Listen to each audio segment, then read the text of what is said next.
Queria, antes de tudo, agradecer ao pastor Adão pelo convite, a Deus pela oportunidade de conhecê-los. Eu acompanho aí pela internet e estou muito impressionado com o que eu estou vendo e ouvindo. Então eu sei que vocês começaram esse trabalho num contexto bem adverso, né? Nós estamos saindo de uma pandemia e esse tem sido um tempo marcado por muitas dificuldades. Mas nós podemos testemunhar que a palavra de Deus nunca esteve, jamais estará algemada, e Deus sempre cumpre seus propósitos. É muito bom ver a igreja reunida, cantando o evangelho, tendo a sua fé nutrida na palavra. Que o Senhor os abençoe. Eu sou batista por convicção, mas tenho muitos amigos presbiterianos. Eu amo a igreja presbiteriana. Louvo a Deus por uma igreja como essa está sendo plantada na cidade de Nova Iguaçu. Eu não sei se você parou para pensar, Alan, mas Nova Iguaçu tem hoje a população da maior cidade dos dias do apóstolo Paulo, Roma. Então nós estamos numa mega cidade, com muitas igrejas, é preciso dizer, mas pouco evangelho. E é muito bom saber que novas igrejas estão sendo plantadas nessa perspectiva, né? De reunir o povo de Deus em torno da sua palavra e anunciar o coração, que é o próprio evangelho. Que Deus os abençoe e conceda graça, sobretudo agora que os irmãos vão dar mais um passo, né? Nesse projeto aí de um novo espaço, gente chegando, e nós louvamos a Deus por tudo isso. Nós estamos ali na Igreja Batista do Jardim Botânico. Quando quiser nos visitar, nossos cultos acontecem pela manhã, nas manhãs de domingo.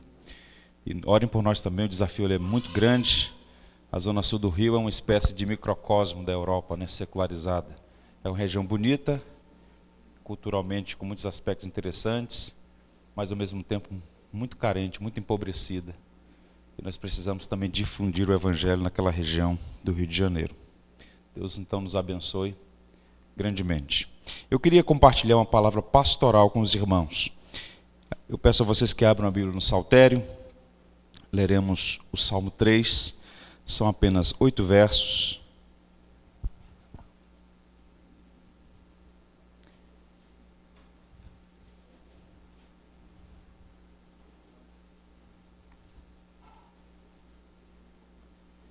Salmo 3.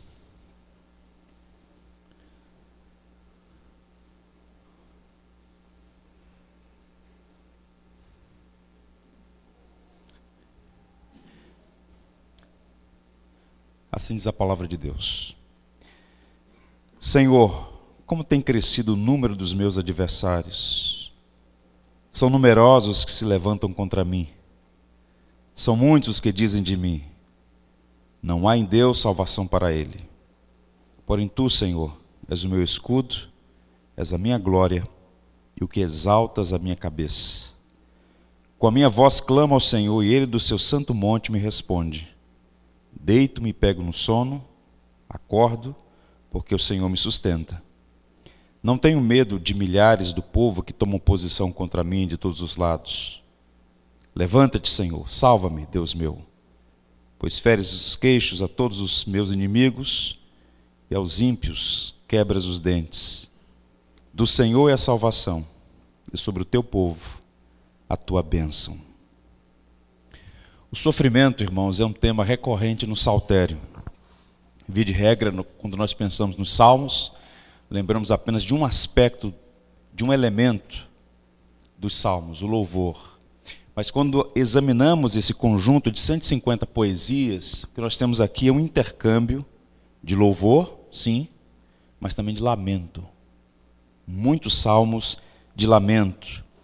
E o lamento nos salmos é um recurso poderoso para corrigir perspectivas equivocadas em relação ao sofrimento. E a pandemia trouxe muito sofrimento a pessoas, famílias, igrejas, nações inteiras. O que a Bíblia ensina como um todo? O sofrimento não é karma, não é azar, não é destino impessoal, não é maldição hereditária, não é praga, nem mesmo castigo moral direto.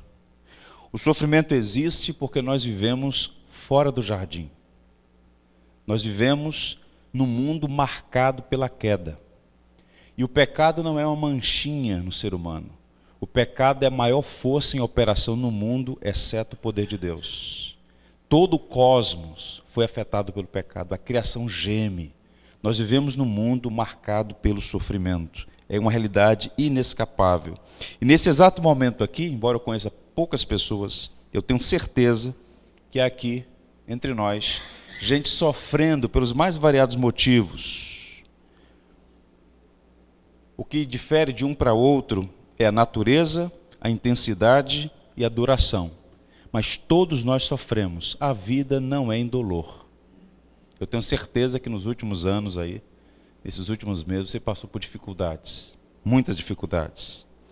E um dos maiores equívocos na Igreja do Ocidente, infectada pela teologia da prosperidade, pela teologia do triunfo, desse cristianismo falseado, é a ideia de que se você fizer certas coisas, você então receberá uma apólice de seguro contra o sofrimento.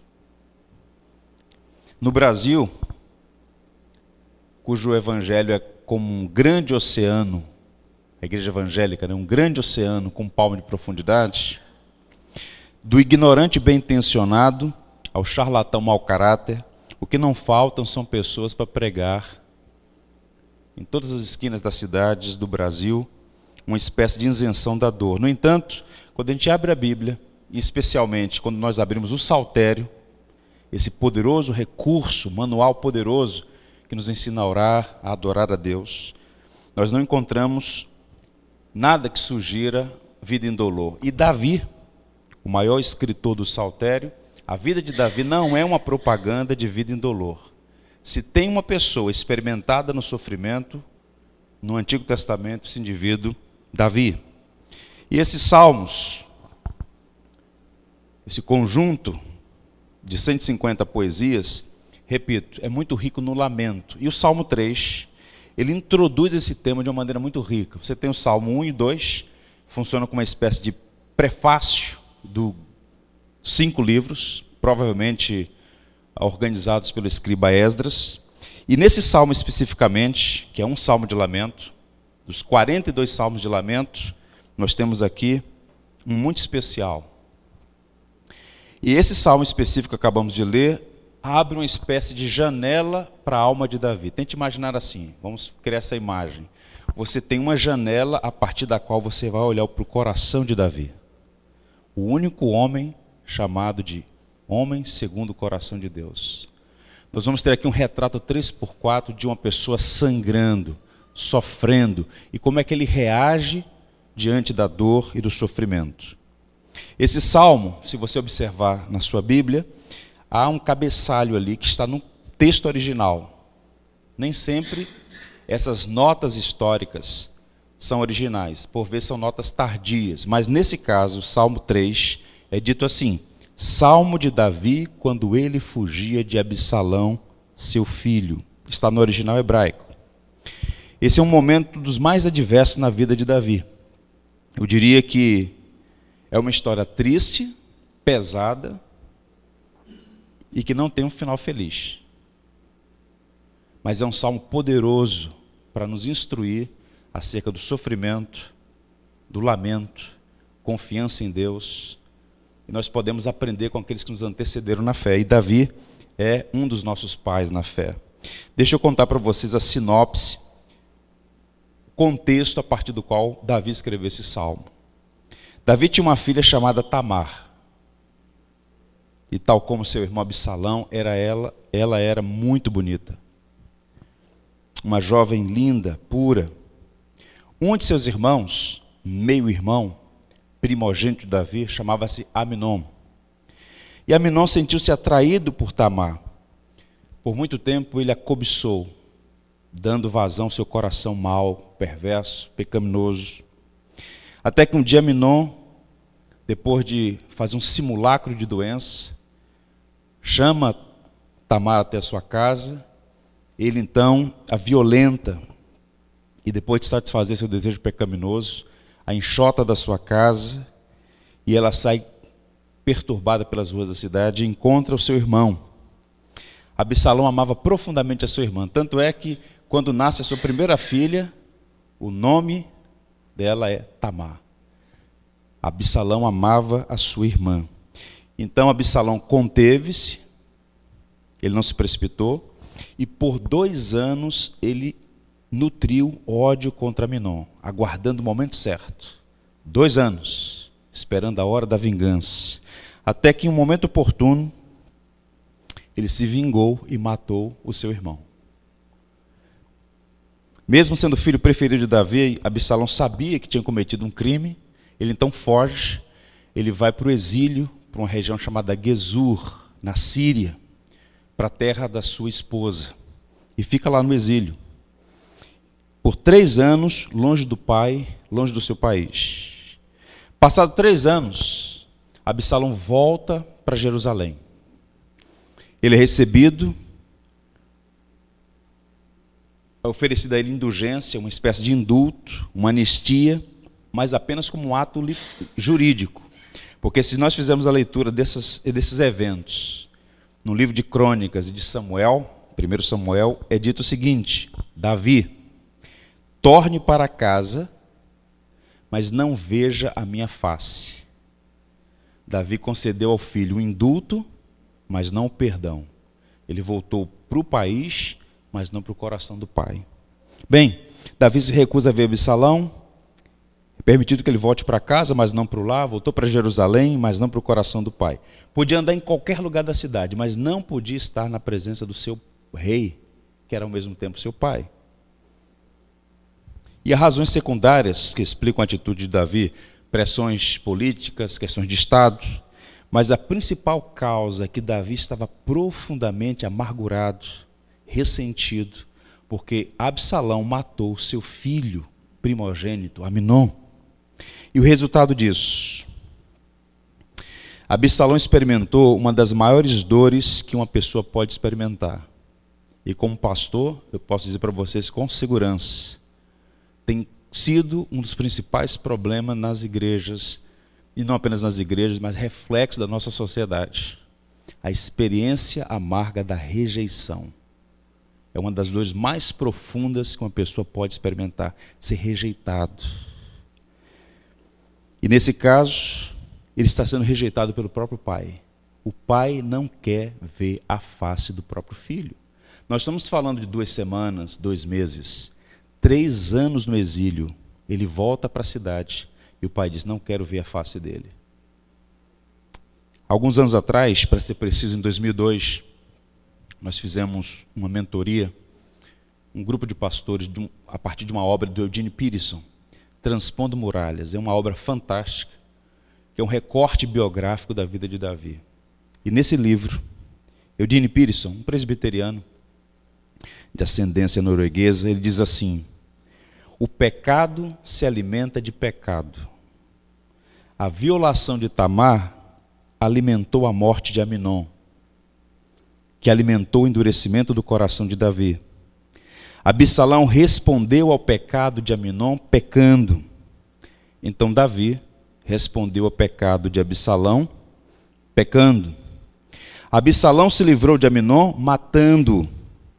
Então Davi se livrou de Absalão expulsando. Davi perdeu seu filho Aminon por causa do pecado de Absalão. Davi perdeu seu filho Absalão por causa do seu próprio pecado. Tudo isso é muito triste, mas continua acontecendo. Então, Absalão permanece banido, ele é um exilado dentro do próprio país, e assim permanece por 4 anos. Até que em algum momento, esse processo de rejeição, tendo em vista que Davi se recusa a perdoar o filho, retém a graça, nega a misericórdia, chegou um momento em que aquilo causou um efeito ruim no coração de Absalão. Seu ódio se tornou tão intenso pelo pai que ele conspirou contra o próprio pai. Qual o problema? A diferença entre o remédio e o veneno é a dosagem. Davi estava disciplinando Absalão. Ele matou o próprio irmão. Mas a dose foi tão alta, ele rejeitou tanto o filho, que o desejo de ser amado pelo pai tornou-se em ódio pelo pai. E esse homem, então, diz o texto em 2 Samuel 15:6, Absalão furtava o coração dos homens de Israel. Ele maquinou um projeto. Ele vai para Hebrom, a primeira capital, onde Davi reinou por 7 anos, e ele começa um movimento de conspiração. Meu pai está cansado, já passou a fase do meu pai, há muitas coisas para conquistar. E ele começa então a ludibriar, cooptar, furtar o coração dos homens. E ele movimenta um exército, entra em Jerusalém. Davi se vê acuado e não há outro recurso senão fugir, porque o próprio filho quer matá-lo. Há um golpe de Estado, ele invade Jerusalém, toma o palácio, assenta-se no trono. E Davi então agora é um fugitivo no meio do deserto. Uma das passagens mais tristes do Antigo Testamento sobre uma pessoa, e do alto vai para o vale mais profundo, está no livro de 2 Samuel. É o contexto do Salmo 3, vou ler para vocês. Seguiu Davi pelas encostas do Monte das Oliveiras, subindo e chorando, tinha a cabeça coberta, caminhava descalço, e todo o povo ia com ele, de cabeça coberta, subiu chorando. Cada passo um soluço. Davi não é mais um garoto. O Davi que enfrentou Golias, leões, ursos.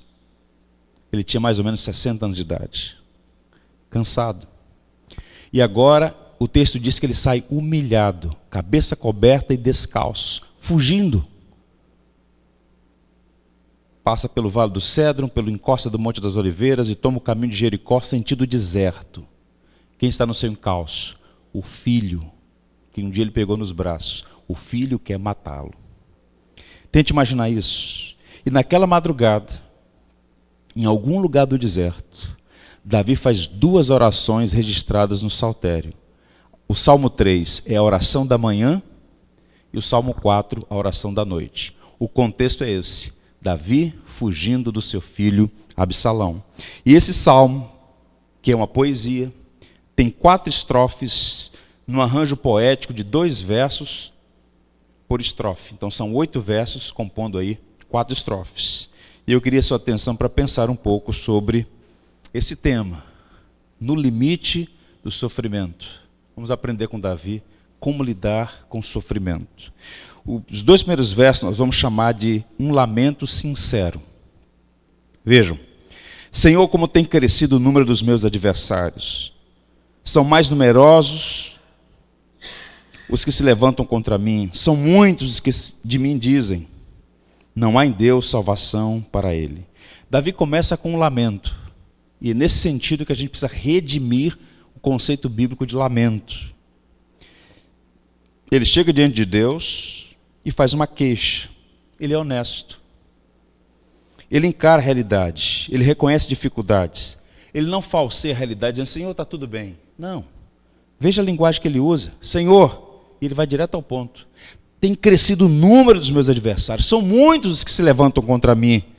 Os que dizem sobre mim, não há em Deus esperança para ele. Acabou para Davi. Ele abre o coração e desabafa diante de Deus. E como isso faz bem? Colocar para fora, abrir o coração. A igreja não pode ceder à tentação do gnosticismo, do estoicismo, como muitos evangélicos, ainda que não saibam de onde vêm essas filosofias, acabaram sendo cooptados. O sofrimento, por exemplo, é um tema que precisa ser tratado com honestidade. O lamento, o choro. Você entra numa igreja evangélica, alguém está chorando, o indivíduo chega ao lado e diz, não chore não, Jesus te ama, sorria. Não há espaço para o choro, não há espaço para o lamento. O que há espaço, só há espaço para o falseamento da realidade. O crente tem que estar sempre bem, tem que ter todas as respostas, tem que estar sempre alegre. Isso é falso, isso não é real. E está aqui um homem de Deus, que chega diante do Senhor e não fica floreando as coisas. Ele diz, Senhor, cresceu muito o número dos meus adversários. É impressionante a quantidade de gente que quer a minha morte. As pessoas estão dizendo sobre mim, acabou para Davi. Ele está fazendo uma queixa, um desabafo, isso faz muito bem. O que é o desabafo? Ouçam, a prática do desabafo é a arte de derramar a alma perante o Senhor, colocando para fora todo melindre, mágoa, ressentimento, tristeza, queixume, inquietação, ansiedade, medo, indignação desmedida, revoltas e coisas assim. Portanto, o desabafo é uma prática espiritual. E não há, em nenhum dos salmos e em outras porções poéticas do Antigo Testamento, nenhuma censura de Deus quando homens e mulheres desabafam. Quando Ana, por exemplo, diz que estava derramando a alma perante o Senhor, que seu coração estava esmagado pela tristeza da esterilidade. E ela então derrama, não conseguia nem pronunciar palavras. E ela não foi censurada. Foi censurada por Eli, mas não pelo Senhor. Percebam? A gente precisa resgatar isso. Diferente da murmuração, desabafar não é falar contra Deus. Quem murmura está acusando Deus. Quem desabafa está pedindo ajuda. Senhor, está doendo. Senhor, não entendo. Senhor, cheguei no meu limite. Senhor, me ajuda. É o que Davi está fazendo aqui. E observe que a urgência é tão grande que ele vai direto ao ponto. Senhor, tem crescido o número dos meus adversários. Davi sempre teve inimigos. A história de Davi é marcada por inimigos, por adversários. E começou dentro da própria casa. Os irmãos dele não iam muito com ele. A história dele, problemas dentro e fora do reino, com os filisteus, com os amalequitas. E agora há um problema maior. É o próprio filho que se levantou contra ele. Observe que há uma tríplice menção da expressão muitos nos 2 primeiros versos. Muitos estavam se levantando contra Davi. Havia uma conspiração. Em 2 Samuel diz que houve uma grande conspirata. E a situação era tão desfavorável, observe o verso 2, em que as pessoas diziam, não há em Deus esperança para Davi. Nas manchetes dos jornais, o rei Davi está acabado. Nem Deus pode reverter o quadro. Essa era a ideia. Um jovem, inteligente, sagaz, forte, articulado, com um exército, está acampado na capital. Tomou o reino. Davi é um senhor de idade, desarticulado, descalço, com um pano de saco na cabeça no deserto. Acabou para Davi. Essa é a ideia. Então, o que a gente pode aprender nesse momento aqui? 2 coisas. Primeira, e antes de tudo, cuidado, muito cuidado. Escolhas erradas sempre têm consequências amargas. O que está acontecendo com Davi? Deus está permitindo aquela situação humilhante para tratar o coração dele. Davi já tinha sido perdoado pelos pecados com os quais se envolveu. Mas, em alguma medida, o que está acontecendo, e nós vamos ver isso, é o tratamento de Deus trazendo Davi de volta. Então, meus irmãos, Deus é tão misericordioso, como dizia Spurgeon, que Ele não permite que a gente peque com sucesso. Em algum momento Ele diz, chega. E no caso de Davi, Deus está disciplinando Davi. Ele nunca mais seria o mesmo depois daquele dia. Ele experimentou graves problemas, mas era a boa mão do Senhor disciplinando a vida dele. Então, o pecado tem uma dimensão social, hoje eu falei sobre isso lá na igreja. Escolhas erradas afetam as pessoas, inclusive aquelas que a gente mais ama. Por isso, cuidado com as escolhas erradas. A fatura sempre chega, é só uma questão de tempo. E para Davi chegou. A segunda aplicação é a seguinte: seja leal com as pessoas. A lealdade é uma virtude do caráter. Você não precisa concordar com todo mundo. Nem todo mundo vai concordar com você. Há espaço para diversidade na unidade. Mas tem uma coisa abominável, que é um sinal de vileza, é a deslealdade, a falta de honra, a maledicência, o falar mal, o criar dificuldade para o outro, o assassinato de reputação. E esse episódio, por trás dele, algumas pessoas foram desleais com Davi. Primeiro e antes de tudo, o próprio filho Absalão. Agostinho, comentando essa passagem, disse que Absalão é um tipo de Judas, traindo a Davi, que é um tipo de Cristo. Porque quanto mais próxima a pessoa, mais vil é a traição. Quem traiu Davi? O próprio filho. Isso aumenta o grau de culpa. Mas existe uma figura que não aparece aqui, no Salmo. Mas quando a gente olha o quadro todo no Antigo Testamento, é o mentor da conspiração, é o articulista de todo o processo. O nome dele é Aitofel. 2 Samuel 16:23 diz: naquela época, tanto Davi como Absalão consideravam os conselhos de Aitofel como se fossem a palavra do próprio Deus. Quem é esse homem? Ele é um conselheiro de Estado. É um homem reputado como sábio, um estrategista. Davi, por vezes, avançava ou recuava a partir dos conselhos de Aitofel, um estrategista, um habilidoso. E de igual modo, Absalão também. Agora, nesse momento da história, Aitofel virou de lado, virou a casaca. Quando ele percebeu que o futuro estava com Absalão e não com Davi, ele mudou de lado. Ele foi a pessoa que mentoreou a conspiração de Absalão contra o seu pai Davi. É interessante isso. E a pergunta é por quê? Porque o pecado de Davi também afetou esse homem. Aitofel era o avô de Batseba.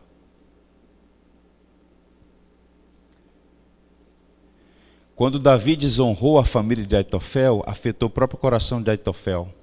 E com o tempo, na primeira oportunidade, ele então se articula com o filho de Davi para conspirar contra Davi. Isso é tão interessante que o texto vai dizer o seguinte: quando Davi está caminhando para o deserto, ele é informado dos bastidores daquela conspiração, que foi tomado de assalto muito rapidamente. Quando ele é informado que Aitofel está por trás, como mentor daquela conspiração, ele diz assim: então fizeram saber a Davi, dizendo: Aitofel está entre os que conspiram com Absalão. Pelo que disse Davi: ó Senhor, peço-te que transtornes em loucura o conselho de Aitofel. Aquilo foi tão terrível para Davi, depois você pode examinar na sua Bíblia, ele fez um salmo de tristeza pela deslealdade de seu amigo Aitofel. O Salmo 55 é sobre esse homem, Aitofel, avô de Batseba. Então, qual a aplicação aqui? Não seja um Aitofel na vida de ninguém. Aitofel não teve um bom fim. Pessoas leais, a seu tempo, serão disciplinadas pelo próprio Deus. O que nos compete é o exercício da misericórdia. Se alguém está sendo um Aitofel na sua vida e traiu a sua confiança, apresente tal pessoa diante de Deus. Deus é quem julga os nossos adversários. Aitofel, numa profunda crise existencial, pelo que aconteceu, diz o texto bíblico, e ele era um judeu, que ele saiu dali, daquela reunião de Estado, e tirou a própria vida. Ele não suportou a culpa de todo aquele processo, porque no fundo, ele queria matar a Davi. Ele pediu 12 mil homens para sair no encalço de Davi. E como Absalão, porque Deus ouviu a oração de Davi, transtornou o conselho de Aitofel, ele foi impedido de seguir em frente, ele aborrecido tira a própria vida. Quanta tragédia por trás de tudo isso. Então o primeiro ponto é esse, o lamento de Davi. Agora o verso 3 e 4, esses dois versos, muda o tom. Uma confiança inabalável, vamos chamar assim. Vejam aí. Porém tu, Senhor, és o meu escudo, és a minha glória e o que exaltas a minha cabeça. Com minha voz clama ao Senhor e Ele do seu santo monte me responde. Veja como começa o verso 3. Tem um vav aqui. Um vav conjuntivo que expressa adversidade. Porém, mas, todavia, muda o tom. Ele começa com lamento. Ele começa fazendo a queixa. Senhor, aumentaram os meus adversários. São muitos os que estão no meu encalço. Eles estão dizendo que nem o Senhor pode me ajudar. Para eles eu cheguei no fundo do poço e não há nenhuma possibilidade de reverter o quadro. Ele começa com lamento, mas não fica no lamento. Ele diz, porém. E então ele diz, tu és o meu escudo, és a minha glória e o que exaltas a minha cabeça. Davi está dizendo que o problema é grande, mas Deus é maior. Isso faz diferença, gente. Quando reconhecemos que o nosso problema é grande, mas o nosso Deus é maior. E o que ele vai dizer sobre Deus aqui é muito interessante, porque a língua hebraica é muito rica. E Davi usa um conjunto de expressões nessa oração poética, teológica, que enriquece o texto e nos aponta para verdades muito importantes. Ele diz, porém tu, Senhor. Senhor aqui é a tradução de Yahvé, o tetragrama sagrado impronunciável. Em outras palavras, quando ele se dirige a Deus como Senhor, e a palavra que ele usa aqui não é a mesma Senhor no início. Deliberadamente ele diz: porém tu, Deus de Abraão, Deus de Isaque, Deus de Jacó, Deus da aliança, és o meu escudo. Davi está orando baseado na relação pactual com Deus. Sabe o que ele está dizendo em outras palavras? O Senhor fez um pacto com os meus pais, o Senhor Deus da aliança, o Senhor Deus que nunca desampara os seus, e é a ti que eu recorro para me socorrer. A relação pactual com Deus. Quem é Deus? Elohim Adonai. É o Yahvé. Problemas são grandes, mas Deus é maior.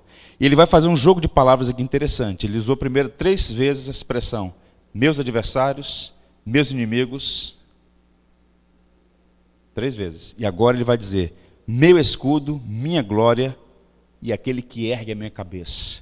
É dito 3 coisas sobre Deus. A primeira delas é escudo. A metáfora de Deus como escudo é antiga e simboliza proteção. Quando eu digo que Deus é o meu escudo, e há muitas expressões dessas no Antigo Testamento, nos Salmos então, o que nós estamos a dizer? Que Deus é aquele que nos protege do mal, dos nossos adversários. Mas muito provavelmente, quando Davi diz nesse salmo: tu, porém, Yahvé, és o meu escudo, ele está se reportando a uma promessa que Deus fez 1000 anos atrás. Veja como é bom saber a Bíblia, conhecer a Bíblia. Davi está dizendo: o Senhor fez uma promessa 1000 anos atrás, e eu quero que o Senhor se lembre dessa promessa e me ajude. A primeira vez que Deus se apresenta como escudo do seu povo, é uma promessa que ele faz a Abrão, lá atrás. Gênesis 15. Depois desses acontecimentos, viu a palavra do Senhor a Abrão numa visão e disse: não temas, Abrão, eu sou teu escudo. Teu galardão será sobremodo grande. Então Davi, 1000 anos depois, está dizendo: o Senhor é o Deus do pacto, o Senhor é o Deus da aliança, o Senhor é o meu escudo. O Senhor não prometeu a Abraão ser o seu protetor? Eu preciso da sua proteção contra os meus inimigos. Davi, então, embora cercado por inimigos, ele sabe que podia confiar, não em si mesmo. Ele não estava mais na condição de se ufanar de ser poderoso e poder retomar o reino, mas confiar totalmente no Senhor. O que está acontecendo aqui? Uma recuperação de Davi. Deus está trabalhando no coração dele, levando Davi a uma completa dependência da providência, da graça, da misericórdia de Deus. Então perceba, irmãos, que os sofrimentos, as tribulações, as dificuldades, na linguagem de Spurgeon, pode ser uma bênção disfarçada. Deus é tão bom que Ele permite, e mais do que isso, Ele envia situações para moldar nossa vida, para descascar o velho Adão que é em nós, para nos fazer depender dEle. Os sofrimentos podem ser recursos da providência para tratar o nosso caráter. E aquela dificuldade estava tratando Davi, de uma maneira como nunca ele foi tratado. Eu digo que nem sempre o sofrimento melhora as pessoas. Às vezes até pioram. O mesmo sol que endurece o barro, derrete a manteiga. Vai depender muito da condição do coração. Tem gente que passa por problema e fica pior. A marca dos filhos de Deus é que eles aceitam a disciplina, se arrependem, aproveitam as provações para crescer. Então Deus está recuperando algumas coisas em Davi, uma delas é a humildade. Quer um exemplo disso? Eu gosto de ler a Bíblia imaginando cenários. Tente imaginar o que está acontecendo. Isso aqui não é uma peça de ficção, isso aqui é um recorte histórico biográfico. Davi está deixando Jerusalém em direção ao deserto. Então ele está caminhando em direção ao sul, ao Mar Morto, a região mais desértica de Israel. E quando ele está fazendo aquele caminho, de repente, alguém começa a gritar: velho safado, mentiroso, você está recebendo a paga pelos seus crimes, cretino. É um homem chamado Simei. Ele começa a praguejar. Ele era um descendente de Saul. Ele começa a jogar paus e pedras em Davi e falar impropérios contra Davi. Ao lado de Davi, um capitão chamado Abissai levanta a espada e diz: quem é esse cão para falar assim do meu senhor? Meu rei, permita que eu vá lá e corte a cabeça dele. E o que Davi faz? Não, baixa a espada. Talvez esse mês seja o instrumento de Deus para falar verdades a mim. Davi não tinha mais nenhuma reputação para preservar. Ele está completamente quebrantado. Ele diz, não, pode deixá-lo. Vamos seguir em frente. Deus está tratando o coração orgulhoso de Davi e está quebrantando, jogando ele na lona, literalmente. Percebam como Deus faz com a vida dos seus servos. Davi está dizendo em outras palavras, Simei tem razão, ele está dizendo a verdade a meu respeito, ele está dizendo palavras de Deus contra mim nesta noite. Deus o enviou para me amaldiçoar. Ele é um porta-voz de Deus, um mensageiro do céu, deixe-o. Naquela manhã, naquela noite terrível, Davi diz, tu, Senhor, és o meu escudo. Essa é a primeira coisa que ele diz. Isso reflete confiança, colocar totalmente em Deus a sua esperança. Outra coisa que é dita, ainda no verso 3, tu és a minha glória. A palavra glória aqui é uma palavra rica, é kabod, que significa literalmente peso. É de onde derivam as expressões como influência, palavras de importância e dignidade, algo que confere respeito. Quando eu digo assim, fulano de tal é um especialista nessa área, a palavra dele tem peso. Você está dizendo o quê? Que tem importância. Quando ele fala, as pessoas ouvem. Então o que é que Davi está dizendo ao afirmar, tu és o meu escudo e a minha glória? Ele está dizendo o seguinte, Senhor, podem tirar o trono, a coroa, a casa, o conforto, os bens, podem tirar tudo. Eu encontrei a minha glória, e a minha glória é o Senhor. Percebam como Deus está corrigindo o coração de Davi? Deus está colocando Davi de volta no lugar certo. Não que o palácio, o trono, o reino, as promessas que Deus fez a Davi não tivessem lugar e importância. Deus estava corrigindo. E Ele está dizendo agora, depois de despido de tudo, tu és a minha glória. O Senhor é a coisa que mais importa. Davi não estava sendo corrigido. É impressionante porque os homens buscam glória, autoafirmação e louvor. Este mundo é um mundo de idolatria. E a idolatria não é apenas cultuar coisas ruins. Há coisas boas que tornam ídolos na nossa vida. E naquele momento Davi está dizendo, está tudo de lado. O Senhor é a minha glória. E diz mais, tu és aquele que exaltas a minha cabeça. Eu gosto de uma versão que diz assim, o Senhor é aquele que ergue a minha cabeça. Eu gosto muito dessa passagem, porque é um contraponto deliberado que está tendo aqui no Salmo. Eu disse para vocês que quando Davi desceu de Jerusalém para o deserto, o texto diz que ele desceu com a cabeça coberta e caminhava descalço, subiu e desceu chorando. Tente imaginar que humilhação. Desceu de cabeça baixa, envergonhado. E agora ele está dizendo, no meio do deserto, tu és o meu escudo, és a minha glória e o que exaltas a minha cabeça. É o Senhor quem ergue a minha cabeça. O filho de Davi, muitos anos depois, Jesus, ele baixou a sua cabeça na cruz para que nenhum de nós pudesse andar mais de cabeça baixa. Aquilo que nós cantamos ainda há pouco aqui, recitando Romanos capítulo 5, cantando os textos que falam da obra de Cristo. O pecado humilha, o pecado vergue a cabeça para baixo. O pecado nos rouba a dignidade.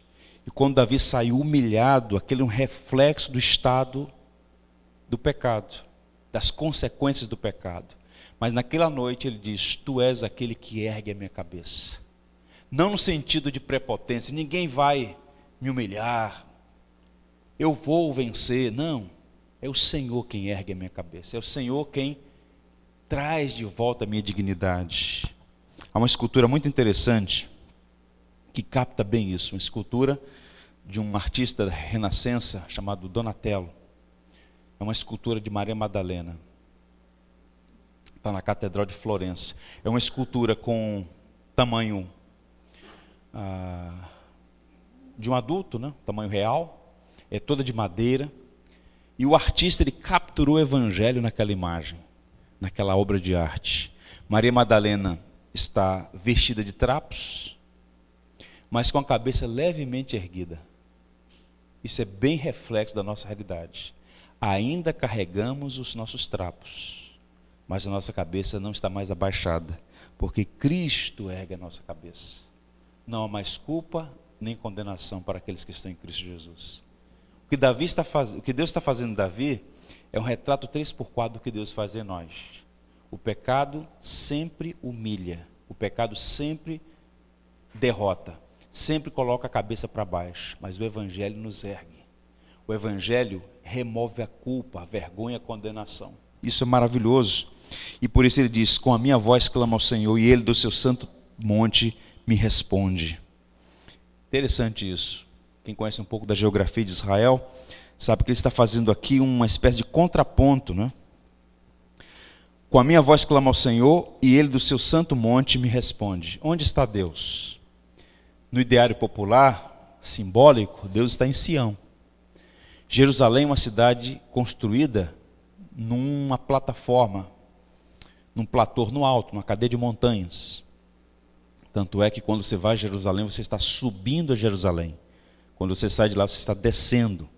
E essa geografia, a topografia de Jerusalém, aponta também para realidades espirituais. Isso é interessante. Agora tente imaginar, Davi está em um dos lugares mais altos de Israel, em Sião, onde ele construiu seu palácio. Ele desce, desce, desce. Ele passa pelo vale do Cédron, pega o caminho do deserto, e ele vai até o lugar mais baixo do planeta. O lugar mais baixo do planeta Terra, a depressão mais profunda do planeta é o Mar Morto, 400 metros abaixo do nível do mar. Então o que é que Deus está fazendo? Está tirando Davi do alto e colocando no mais profundo vale. E ali humilhado, de joelhos, orando, ele diz, o Senhor ouve a minha oração. Do alto monte, o Senhor ouve a minha oração. O Senhor está no alto, eu estou aqui embaixo. Mas não há impedimento para a sua boa mão me trazer de volta. Que coisa linda. Quando Deus permite que a gente tome um tombo para nos levantar de novo. Isso é maravilhoso. Há uma história interessante relacionada ao trabalho missionário de Santa Marta, em Botafogo. Uma missionária, na década de 80, sentiu-se mobilizada, coração aquecido para servir aquela comunidade. A época muito, mas muito pobre, as casas todas de madeira, muita necessidade. E houve uma chuva forte na zona sul do Rio, e aquela comunidade foi muito afetada. As ruas, muitas árvores no chão, aqueles transtornos que acontecem naquela região quando chove muito. E ela então correu, ela morava em Ipanema, ela correu para a comunidade, e quando ela chegou, as pessoas estavam lá tentando se organizar, porque muita gente perdeu as coisas por conta da chuva, e de todos os barracos da favela, a única que foi para o chão, o único barraco que foi para o chão, era onde ela havia construído a casa Maria e Marta. Um espaço para o reforço escolar, para ajudar e servir as crianças da comunidade. E ela sentou na calçada do morro e começou a chorar. Senhor, eu não entendo. Como é que vai ficar o teu nome? A única casa que foi para o chão foi a casa que nós erguemos, onde o teu nome é glorificado. E Deus falou uma coisa com ela interessante, que tem alguma aplicação com o que nós estamos tratando aqui. Deus falou ao coração dela, eu derrubei o barraco para construir um prédio. E onde havia um barraco, Deus levantou um prédio. Está lá até hoje a Casa Maria e Marta, que já se viu gerações de meninos e meninas naquela favela ali em Botafogo. Então, às vezes, Deus derruba o nosso barraco para fazer um prédio. Às vezes Deus nos tira do alto e nos coloca na lona. Não é porque Deus tem prazer no nosso sofrimento, é porque Deus está vendo mais adiante. Deus não quer simplesmente dar a nós uma vida confortável. Deus quer formar em nós pessoas à imagem do seu Filho. E um dos meios de graça para moldar a nossa vida é o sofrimento. E Davi nunca mais seria o mesmo depois daquele dia. Porque Deus então está trazendo de volta o que é mais importante. Tu és meu escudo, tu és a minha glória, tu és aquele que exaltas a minha cabeça. Nos versos 5 a 6, ele faz uma declaração de fé. Serei mais breve nas duas últimas estrofes. Ele diz assim, deito-me e pego no sono, acordo porque o Senhor me sustenta, não tenho medo de milhares do povo que tomam posição contra mim de todos os lados. Isso aqui é uma declaração de fé. Ele começa com lamento, confiança, e agora reitera sua confiança, uma declaração de fé. Eu fico perguntando, como é que alguém pode fazer uma afirmação dessa? Deito e pego no sono, acordo porque o Senhor me sustenta. Tente imaginar, ele foi destituído de tudo, humilhado, perdeu o trono, perdeu o reino. E agora, no meio do deserto, desprovido de tudo, ele diz: eu me deito e pego no sono, porque o Senhor me sustenta.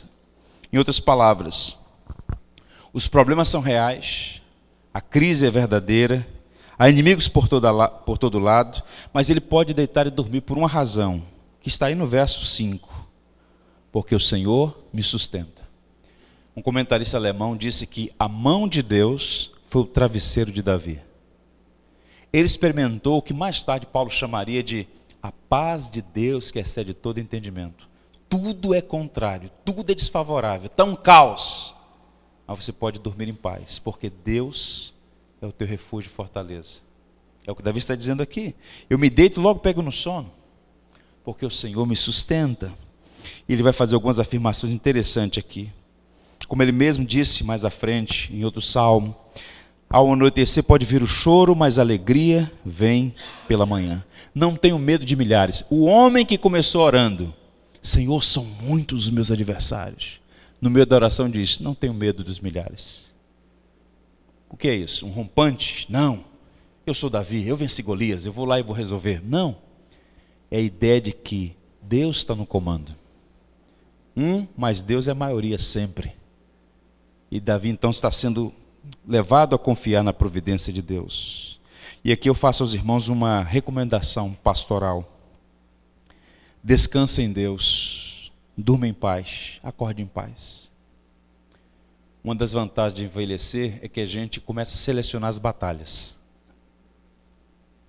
Há coisas que não vale a pena lutar. Eu tenho dito sempre, em conversas com amigos pastores, que há muitas coisas que cansam na vida. E esse é um tempo em que todo mundo está se queixando de cansaço. Até os meninos que nunca fizeram nada na vida estão me sentindo cansado. Meu filho adolescente: pai, eu estou cansado. Falei: cansado de quê? Você começou a guerra agora? Não há uma sensação de cansaço assim, em geral? Então a gente tem que selecionar as coisas. Tudo cansa, irmãos. Tirar férias cansa. Você já volta cansado. Pegou um engarrafamento e fala: meu Deus, parece que não adiantou de nada. Então qual é o ponto?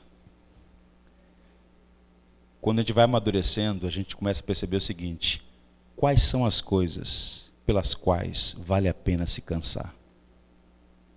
Porque tudo vai cansar. Família cansa, ministério cansa, trabalhar cansa, praticar um esporte cansa, tudo na vida é canseira. Agora, quais são as coisas pelas quais vale a pena você se cansar? Então Davi está pensando nessas coisas, ele está colocando a vida diante de Deus, e ele diz: eu confio no Senhor. Eu posso dormir e acordar em paz, porque é o Senhor que me sustenta. Isso faz toda a diferença, é refrigério para a nossa alma. Há um hino num cantor cristão, é o hino 314. Não recearei, nada temerei, descansando no poder de Deus. Tenho paz e amor junto ao meu Senhor, descansando no poder de Deus. Luta sem cessar, hei de atravessar, descansando no poder de Deus. Não me deixará, mas me susterá, descansando no poder de Deus. E o estribilho diz: descansando nos eternos braços do meu Deus. Vou seguro, descansando no poder de Deus. A gente precisa aprender a descansar em Deus. É aos pés do Senhor que a gente vai receber refrigério para as batalhas do dia. A oração é um tônico para a alma. Se você não tiver seu tempo a sós com Deus, você já entra para a batalha derrotado. Porque não é sua habilidade, não é sua expertise, não são seus contatos, é a graça. Então está aos pés do Senhor, receber refrigério, discernimento, sabedoria, conceito de alteridade. Quanto mais perto de Deus, mais misericordioso, mais paciente. Então a gente precisa aquietar o coração. Vocês conhecem aquele Salmo 46, que é um salmo também muito rico, o Salmo 46. Então há um momento no salmo em que Deus fala: aquietai-vos e sabei que eu sou Deus. Fui examinar esse texto, irmãos, e descobri que o verbo aquietar significa aquietar. E eu fiquei impressionado com o básico. Falei: não, deve ter alguma outra coisa aqui. Examinei, e aquietar é aquietar. E é por isso que é difícil. Porque parece que é fácil descansar. Mas sabe por que não é fácil descansar em Deus? Por causa da nossa presunção. A gente quer resolver. A gente quer ter o controle, a gente quer determinar as coisas, a gente quer tudo organizado, está tudo nas minhas mãos. E aí o Senhor dá uma bagunçada, a gente fica desorientado e o Senhor diz: aquietai-vos, sabia que eu sou Deus. Aí começa a gaguejar, dá uns conselhos para Deus, como Jó. Aí o Senhor diz assim: onde você estava quando eu lancei os fundamentos da terra? Onde você estava quando eu dei os limites aos oceanos? Onde você estava quando eu nomeei as estrelas do céu e chamo todas elas pelo nome e elas respondem à chamada? Aí você fica: não, Senhor, tudo bem, então vamos lá. Por fim, os versos 7 a 8. Um apelo por justiça. Aqui Davi então clama por justiça, que não é vingança, que não é justiçamento, é justiça. Vejam: levanta-te, Senhor, salva-me, Deus meu, pois feres nos queixos a todos os meus inimigos e aos ímpios quebras os dentes. Do Senhor a salvação e sobre o teu povo a tua bênção. Davi encerra com uma petição, um apelo por justiça. E essa é uma passagem, quando a gente faz a leitura assim superficialmente, parece estranha, né? Lê isso numa liturgia, por exemplo, no lado de uma pessoa que não é cristã, esses crentes são terríveis. Ferir o queixo, quebrar os dentes, misericórdia, que povo violento. Porque são passagens que são dissonantes para o espírito da nossa época, não é verdade? Mas o que está aqui, irmãos, é muito rico. Vejam, esse salmo, ele está nesses versos, né, versos poéticos, pode ser classificado como um salmo de maldição, salmos imprecatórios. Mas quando a gente olha o contexto, ferir os dentes e quebrar, ferir os queixos e quebrar os dentes, é uma linguagem violenta.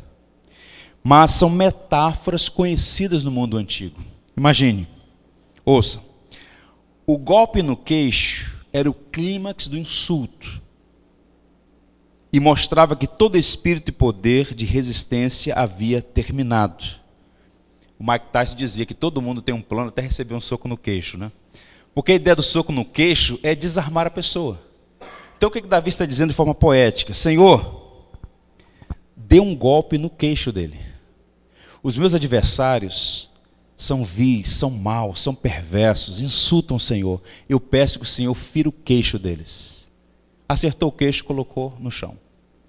Desarma esses homens maus. E ele usa outra figura de linguagem. Quebra os dentes deles. A ideia aqui é um animal desdentado. O que é um leão sem as garras e sem os dentes? Um gatinho cheio de mucilon. É só isso. Tem até alguns zoológicos que, lamentavelmente, eu acho uma coisa muito terrível, tiram as garras e os dentes dos leões. Tem um zoológico na Argentina, que as pessoas tiram foto com o leão não pode fazer nada. Não tem dente nem garra. Ficar com aquela cara de gato agigantado para tirar foto para o Instagram. Não tem nada. Então o que ele está dizendo? Senhor, tira as garras e os dentes dos meus adversários, que são como bestas feras. Essa é a ideia de quebrar os dentes. Então Spurgeon dizia que nossos inimigos são inimigos vencidos, são como leões desdentados, quando Deus arranca a sua violência. É o que Davi está pedindo aqui. Então, é interessante. E o final dessa história é o seguinte: Deus levanta os generais de Davi, Joabe e outros, eles se preparam para retomar o reino, e Davi diz assim: eu quero ir, eu quero estar na frente da batalha. E Joabe então diz: não, negativo, senhor não. Meu rei vale por 10.000 homens, o senhor fica aqui e nós vamos resolver. Mas então Davi faz um pedido que revela que ele não era mais a mesma pessoa que saiu de Jerusalém naquela noite. Sabe o que ele pede? Por amor a mim, tratem com brandura o jovem Absalão. Aquele pai que não queria ver o filho, agora pede misericórdia pelo filho. Trate com brandura o jovem. A ideia aqui é o garoto. Davi lembrando o menino que ele pegou no colo, o menino que ele amou. Tratem com brandura o jovem Absalão. E eles vão para a batalha. E como eu disse a vocês, essa não é uma história que tem um final feliz. A rebelião é frustrada, Davi volta ao trono, mas Absalão é morto. As consequências do pecado são terríveis. E quando Davi é informado que Absalão, preso pelos cabelos no arbusto, ele é golpeado pelo exército e cai ferido, Davi faz uma das orações mais tristes que um pai pode fazer. Ah, meu filho Absalão, meu filho Absalão, que me dera ter morrido em teu lugar. Ah, Absalão, meu filho Absalão. E essa é a aplicação final desse salmo. O perdão tem o poder de evitar tragédias maiores que as ofensas. O perdão é algo extraordinário. É o exercício da misericórdia. É não dar o mal que o outro merece. O perdão é a encarnação da graça, é agir como Deus age. Por isso Paulo diz, perdoai-vos uns aos outros como Deus em Cristo vos perdoou. Se Davi pudesse voltar atrás, se ele pudesse voltar atrás, ele teria dado um abraço de reconciliação e um beijo de perdão. E agora tudo que ele pode fazer é lamentar a morte do seu filho. Eu não comungo com aqueles que dizem que Davi foi um pai mau. Davi foi um bom pai. Agora, como todos os pais, ele não foi perfeito. Todo pai, por melhor que seja, ele é uma amálgama de luz e trevas. Os pais erram e acertam. E Davi, nesse caso, errou e lamentou profundamente. Davi era um homem cinza, tinha virtudes e vícios, mas essa situação transformou o coração dele. Ele nunca mais foi a mesma pessoa. Portanto, recomendo aos irmãos, perdoe enquanto você tem oportunidade para perdoar. Todo dia pode ser o último dia, pois o tempo passa e as pessoas também.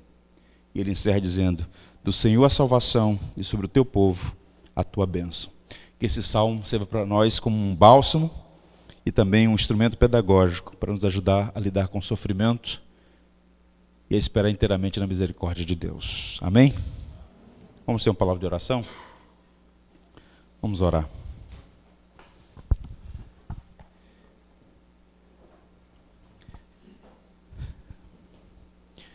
Senhor Deus, nós te louvamos por sua palavra, viva e eficaz. Palavra que vem ao nosso encontro, a fim de corrigir nossas deficiências, nutrir a nossa fé, consolar e encorajar. Obrigado, Senhor Deus, por essa porção tão rica do saltério. Nós queremos aprender com os acertos e desacertos de Davi. O Senhor conhece o coração de cada um dos meus irmãos aqui presentes.